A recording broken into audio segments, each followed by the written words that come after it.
A paz do Senhor Jesus. Vamos falar hoje sobre Mateus, Evangelho de Mateus, capítulo 4.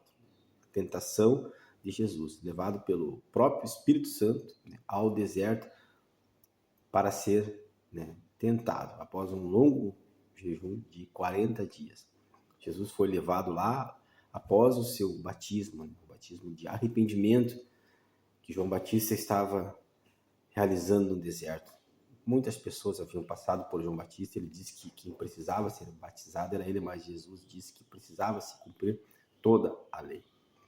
Antes de começar, eu sempre agradeço a Deus por tudo, a vocês que acompanham aqui o canal já há mais de 2 anos, os novos inscritos. Quem não está inscrito, por favor, se inscreva, compartilhe esse vídeo, dê um like, poste um comentário, para que nós possamos alcançar mais vidas, mais almas, através da pregação da palavra do Senhor.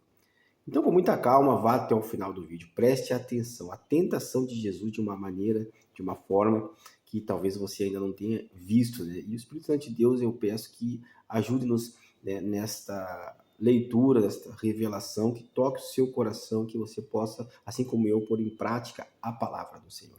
Diz assim, a partir do versículo 1. Preste atenção. Então foi conduzido Jesus pelo Espírito ao deserto, para ser tentado pelo diabo. E tendo jejuado 40 dias e 40 noites, depois teve fome. E chegando-se a ele o tentador, disse: Se tu és o Filho de Deus, manda que estas pedras se tornem em pães. Pois a primeira tentação que Satanás impõe sobre Jesus é sobre aquilo que ele tem mais necessidade no momento, que é o alimento, porque o seu corpo já está há 40 dias, jejuando, tem fome. Então ele diz, transforme estas pedras em pães, sabendo ele que Jesus tinha condições de fazer isso, pois ele era o Filho de Deus, e se ele pedisse ao Senhor, certamente isto, através do poder do Espírito Santo de Deus, se realizaria. Ou seja, nas nossas vidas não é diferente, nós vamos ter necessidades basicamente carnais e outras tantas, as quais nós podemos fraquejar, e é justamente aí onde nós mais temos essa necessidade, o que nós mais estamos precisando, que de repente não é necessário tanto no momento, ou de repente até algo pecaminoso, é aí que Satanás vai vir com seus espíritos malignos nos tentar primeiramente, as nossas principais fraquezas, nossos principais desejos, as nossas principais falhas. Ele conhece bem aquilo que nós precisamos, falando mundanamente. Então, aqui Jesus não era nada mundano que ele precisava, era o alimento, porém essa era a maior necessidade. E foi aí que ele foi tentado a primeira vez, mas ele responde por dentro da palavra do Senhor e diz, está escrito, nem só de pão viverá o homem, mas de toda a palavra que sai da boca de Deus.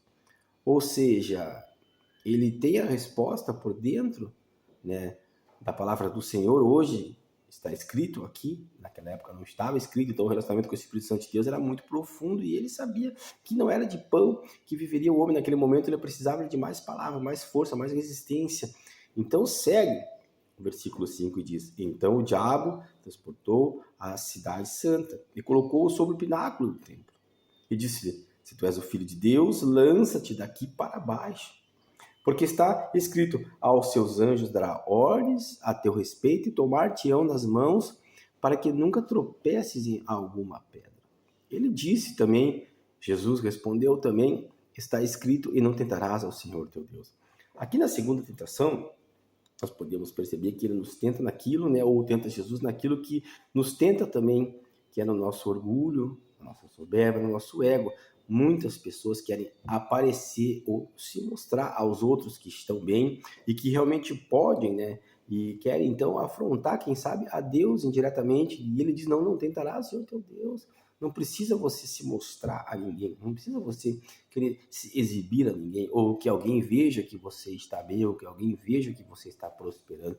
Não precisa, a nossa vida ela deve ser vivida para nós, nossa família, e principalmente para Deus. Os 2 maiores mandamentos dizem o seguinte, amarás o Senhor teu Deus, sobre todas as coisas, e amarás ao próximo como a si mesmo. Uma vida a qual nós dedicamos a Deus, uma vida a qual nós dedicamos ao próximo, não precisa nós aparecermos, nós provarmos nada a ninguém, nós tentarmos ao nosso Deus. Nós sabemos que Ele é poderoso dentro da sua onipotência, da sua onisciência e da sua onipresença, não havendo necessidade nenhuma de querermos aparecer a ninguém. Mas aqui Satanás tenta justamente disso. Olha bem, se tu és filho de Deus, né, lança-te daqui para baixo, porque estás escrito: aos seus anjos dará ordem a teu respeito. Não tentará ser o teu Deus.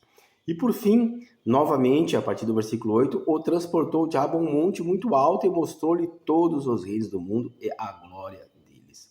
Todos os reis do mundo e a glória deles. Então disse a Jesus, então lhe disse-lhe: tudo isso te darei se prostrado me adorares. Apenas a adoração de Jesus a Satanás ofereceu a ele todo o poder possível naquele momento ali que ele tinha a ele. Tudo seria de Jesus. Porém, né, também aqui na terceira tentação, muitas pessoas caem aqui nos dias de hoje, né, nisso: poder, glória, né, dinheiro, fama, né, querem aparecer em demasia, né, e se entregam facilmente às coisas do mundo e às tentações que caem sobre a sua vida para obter essas vantagens, para que seja alguém admirado, né? Mas não, isso quem quer ser, né, era Satanás, quando quis ser maior ou igual a Deus, né? E então foi expulso de lá do Éden e hoje, né, tem uma influência sobre o mundo ao qual vivemos muito forte. E se nós não observarmos a palavra do Senhor, não nos entregarmos ao Espírito Santo de Deus, cederemos sim a essa influência, né? Mas Jesus responde, aqui termino: vai-te, Satanás, porque está escrito: ao Senhor teu Deus adorarás e só a Ele servirás. Adoremos ao Senhor nosso Deus. Aqui eu faço um clamor, né? Nós devemos nos ajoelhar, adorar, dedicar nossa vida ao Senhor nosso Deus. E sai-te, Satanás, das nossas vidas. Sai, influência mundana da nossa casa, do nosso lar, da nossa família, em nome de Jesus. Então, quando resistimos a Satanás, e a palavra nos diz isso, resistir ao diabo, e ele fugirá de vós, vai dar o quê? O que aconteceu no 11 e terminamos. Então, o diabo deixou, e eis que chegaram os anjos e os serviram. E certamente, a partir daqui, começa então, de fato, o ministério de Cristo Jesus ativamente. Logo vem o Sermão da Montanha, os ensinamentos maravilhosos que ele nos deixa, capítulo 5 em diante, aconselho-vos a ler o capítulo 5, 6 e 7. Logo mais vem os milagres, as curas, as pregações, os sermões, as parábolas e tudo mais. Que Deus abençoe. Em nome de Jesus, fique em paz.